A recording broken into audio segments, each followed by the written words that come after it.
বাংলাদেশের কিছু লোক আছে মাজার ভাঙবেন না ফাটি কথা কোন একটু কইতাম নি একটু বলতাম নি আরে বলবো কি না বলেন মাজার ভাঙবেন না ফাটি বেরিয়েছে এইগুলা কি আপনারা স্বাধীনতার পরে দেখছেন স্বাধীনতার পরে কেমন ঘটনা ঘটছে তো যে যারা টুপি পরে যারা একদম যায়া মাজারগুলো ভাঙতেছে আপনারা কি মনে করেন যে এরা কি ইসলামের বন্ধু না শত্রু আরো জোরে বন্ধু না শত্রু তো যারা মাজার ভাঙতেছে এদেরকে একটা মিস কল দিতাম চাই ওলি আল্লাহর বিরুদ্ধে যাইবা তো গজব গায়া পড়বো কথা কোন ঠিক না বেডি আরো জোরে কোন ঠিক না বেডি আমি তাদের কাছে পরিষ্কার ভাষায় বলতে চাই তোমরা যারা বলছো মাজার জিয়ারত করা শিরক কইছি কিনা কয় মাজার জিয়ারত করা কয় মাজারে যাওয়া বেদাত আমি তাদেরকে বলতে চাই তোমরা যারা মাজারে যাও না মাজারে যাওয়াকে বেদাত বলো তোমরা কোন কিতাবে পাইছো মাজার ওয়ালাদের গরু চুরি করা ইবাদত কথা বলো হ্যাঁ তোমরা কোন কিতাবে পাইছো যারা বলে মাজারে যাওয়া বেদাত এদেরকে দেখলাম গরু চুরি করে নিয়ে গেল ডেক্সি চুরি করে নিয়ে গেল টিন চুরি করে নিয়ে গেল মাজার থেকে দরবার থেকে টিন চুরি করে নিয়ে গেল গাছ গাছালি কাইটা লইয়া গেল এই দরবার থেকে পুকুরের মাছ চুরি করে লইয়া গেল তো এটা তোমরা কোন দলিল নিয়ে গেলা মনে হইছে যে গনিমতের মাল এমন ভাবে নিচে মনে হয় বাপের রুজি করে রাখা দিছে ফুটাইতে লইয়া যাইতাছে এটা মনে একটা অধিকারের বলে নিমক হারামের গোষ্ঠী কথা বলেন ঠিক কি না বলেন এগুলা বরদাস্ত করা হবে না পরিষ্কার কথা বলতে চাই সুন্নি জামাত যতই ভাবেন দুর্বল না শুধুমাত্র হালকা মিসকল দেওয়ার ভরে সব পলাই গেছে ওলি আল্লাহর মাজারকে সুরক্ষা দেওয়ার জন্য মোহসেন আলীর পাগল আছে না নাই আরো বড় করে আছে না নাই আমার সনমতুল্লাহর মাজার সুরক্ষা দেওয়ার লোক আছে না নাই এই জন্য যারা এরকম অত্যাচার করতেছে অত্যাচারীদের গজব আসতেছে কেবল শুরু হইছে আমি দেখলাম মুর্শিদপুর দরবারে তারা যেইভাবে গড় দরজা পুরল যেইভাবে আল্লাহর ঘর মসজিদে আগুন ধরাইয়া দিল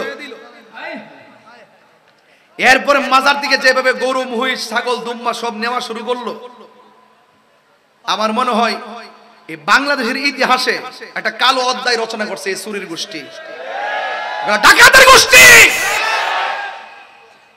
কথা বলেন ঠিক কিনা আমরা দেশে গরু চুরে বড় নিন্দা করে এই প্রকাশ্য চুরি করা শুরু করছে গজব যখন আসে এভাবে আসে এগুলো আমরা ইতিহাস করে রেখে দিলাম আমরা দুনিয়ার ক্ষমতা চাই না আমরা নবীর প্রেম চাই কথা বলেন ঠিক কিনা তোমরা যারা বিভিন্ন ইনিয়ে বিনিয়ে সাধু সেজে মানুষকে ব্ল্যাকমেল করার চেষ্টা করতেছো আবার আজকে শুনতেছি একজন মাশাআল্লাহ একজন লোক বলতেছে পর্দা করা আমরা বাধ্যবাধকতা করব না স্বাধীন মতো মেয়েরা পর্দা করতে পারবে নাউজুবিল্লাহ কর না কেন দেখছেন নি ক্ষমতা যাইবার লাগা কত ডালে কথা কয় এই জন্য ইমোশনাল ব্ল্যাকমেল করতেছে আমরা মনে করি পর্দা আল্লাহর বিধান পর্দা করতে হবে নামাজও পড়তে হবে নামাজ যেমন ফরজ পর্দা তেমন ফরজ পর্দাকে শিথিল করার সুযোগ নাই পর্দা অবশ্যই করতে হবে কথা বলেন ঠিক না বেঠিক পরিষ্কার কথা কে মানলো না মানলো এটা পরের কথা যদি আমি বলে দেই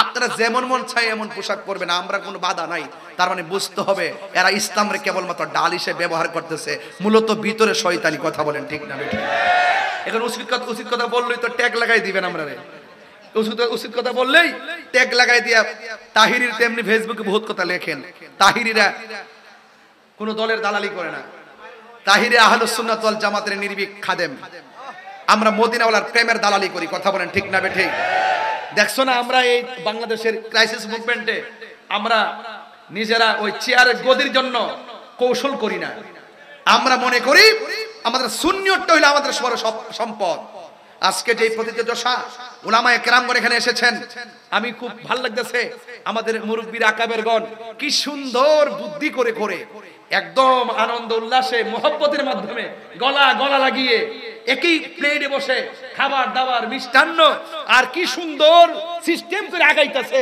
দেখছেননি মুরব্বিদের মুরব্বি জ্ঞান আমরা পোলাপানদের আবেগ নিয়ে নাচতে চলতো না ইনশাআল্লাহ সুন্নিয়ত জেগে উঠেছে একদিন ইনশাআল্লাহ সুন্নিয়তের আলোচনা জানান দেওয়ার জন্য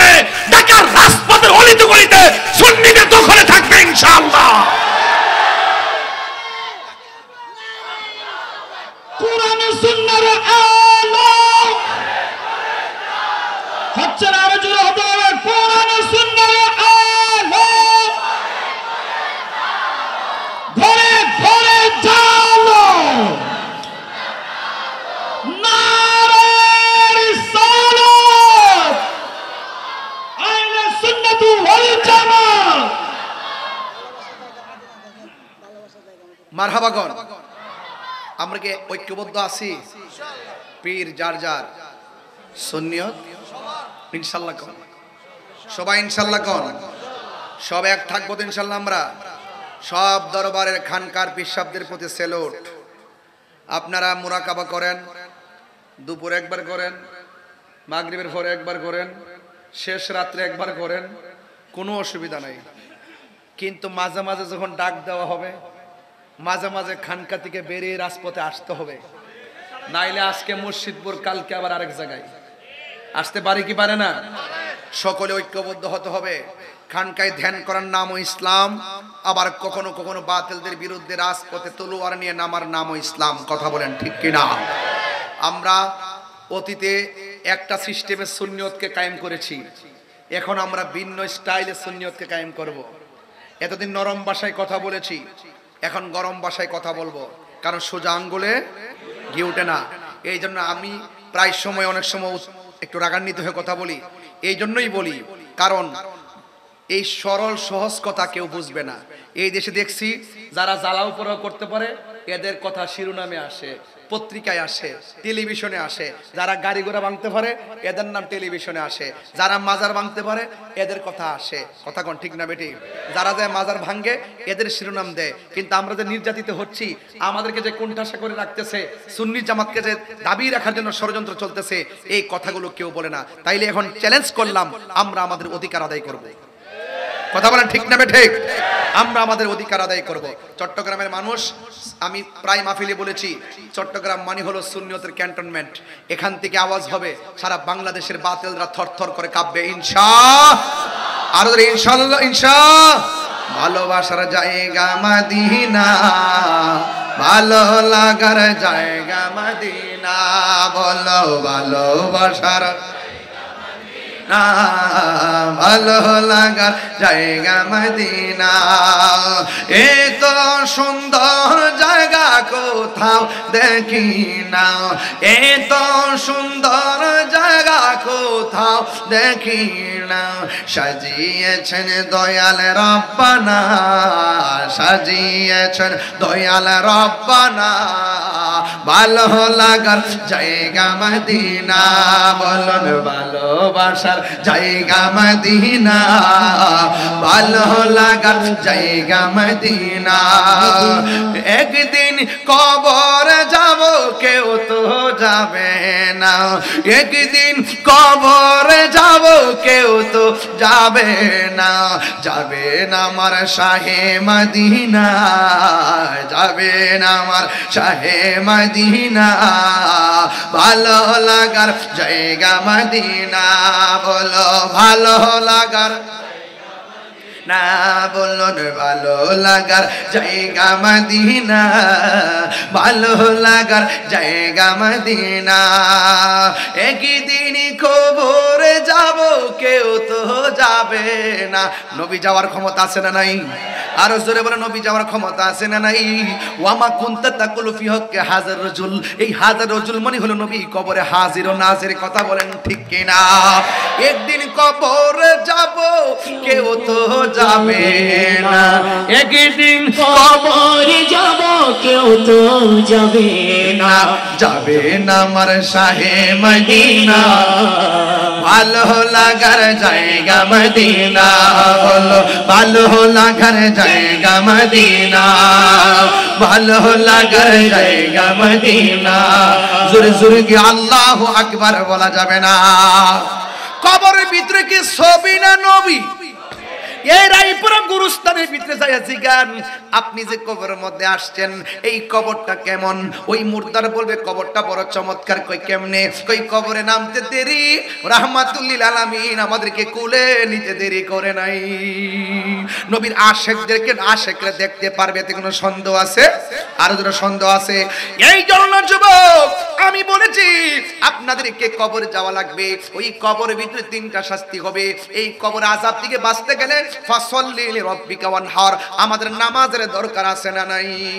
আর জোরে বলো আছে না নাই? এই জন্য যুবক আমার, নামাজ পড়লে চলবে না, নামাজ পড়বেন নবীরে মাইনা, নামাজ পড়বেন ওলি আল্লাহ মাইনা, নামাজ পড়বেন মা বাবাকে মাইনা, নামাজ পড়বেন বড়কে শ্রদ্ধা কইরা, নামাজ পড়বেন ছোটকে স্নেহ কইরা, নামাজ পড়বেন মানুষের হক না মাইরা। যদি এইভাবে যদি সবকিছু পুঙ্খানু রূপে পালন করতে পারেন, আল্লাহ রাব্বুল আলামিন বলেন ওয়াবাশশিরিল্লাযীনা আমানু ওয়া আমিলুস সালিহাতি আন্না লাহুম জান্নাতিন তাজরি মিন তাহতিহাল আনহার। আপনারা জবান খুলে কোন জান্নাত দেওয়ার মালিক কে? এই জন্য কারা কারা নামাজের পক্ষে আছেন একটু হাত তোলেন। আমরা নবীকে ভালোবাসতে চাই কি চাই না? এই কথাগুলো একটু বড় করে বলতে হবে, বিদায় বেলার কথা তো, একটু আওয়াজ করে কোন আমরা নবী চাই কি চাই না? আমরা ওলি আল্লাহ চাই কি চাই না? আমরা আল্লাহর ইবাদত চাই কি চাই না? নবীর মহব্বত দরকার আছে কি না? আউলিয়া কেরামের সোহবত দরকার আছে কি না? এবং মা বাবার খেদমতের দরকার আছে কি না? খবরদার, নেশা করা যাবে, বঙ্গোপসাগরের পারে যায় গাঞ্জা খাওয়া যাবে, বঙ্গোপসাগরের পারে যায় ফেঞ্চি খাওয়া যাবে, হারাম ব্যবসা করা যাবে, সুদ খাওয়া যাবে। অনুরোধ করে বললাম, আজকে অনুরোধ করে বললাম আমরা মা বাবার খেদমত চাই কি চাই না? মা বাবার দোয়ার মাঝখানে কোনো পর্দা? ডাইরেক্ট কবুল করার মালিক একজন, জবান খুলে বলুন তিনি কে? আমরা কি মাজার জিয়ারত করি না মাজার পূজা করি? জিয়ারত করা সুন্নত, কথা বলেন ঠিক কিনা? যারা এই মাজারকে ভাঙ্গার নীল নকশা এঁকেছে, ইনশাল্লাহ আমরা এদেরকে লাল নকশা জ্বালাই দেব।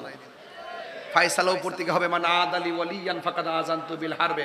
আমরা মারতে হবে না। যুগে যুগে দেখছি বহুত বড় বড় দল ধ্বংসস্তূপে পরিণত হয়ে গেছে। কেন? একমাত্র ওলি আল্লাহদের সঙ্গে বিয়াদবি করার কারণে।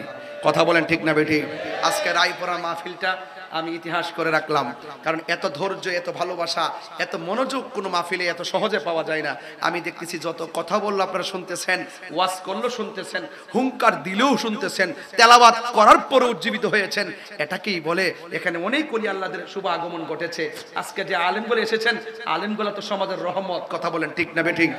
আমার মনে হয় তাদের রুহানি ফয়েজিয়ত আপনারা ধারণ করেছেন, এই জন্য আপনারা সেই ফয়েজিয়ত নিয়ে বসে আছেন আমার মতো একজন কাঙ্গালের আলোচনা শোনার জন্য। আর একটা দাওয়াত দিচ্ছি আনাম ভাই, দাওয়াতটা দিয়ে দেই।